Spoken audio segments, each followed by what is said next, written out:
দর্শক, রংপুরে পীরগঞ্জের জাফরপাড়া বাবনপুর গ্রামে আবু সাইদের সমাধিস্থলে আছেন রংপুর প্রতিনিধি মাহবুবুল ইসলাম। তিনি জানাচ্ছেন সেখানকার সর্বশেষ খবর।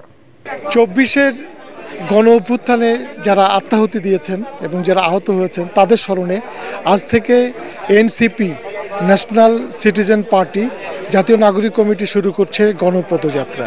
এটি শুরু হচ্ছে রংপুরের পীরগঞ্জ উপজেলার বাবনপুর গ্রাম থেকে। কিছুক্ষণের মধ্যেই এনসিপির কেন্দ্রীয় নেতৃবৃন্দ এখানে এসে পৌঁছবেন এবং আনুষ্ঠানিকভাবে এই গণপদযাত্রা কর্মসূচি শুরু হবে। এই গণপদযাত্রা কর্মসূচির অংশ হিসেবে নেতৃবৃন্দ বিভিন্ন স্থানে যারা ২৪-এ জুলাই অভ্যুত্থানে শহীদ হয়েছেন তাদের বাসায় যাবেন এবং তাদের পরিবারের সাথে মতবিনিময় করবেন। এটি শুরু হচ্ছে বাবনপুর গ্রাম থেকে।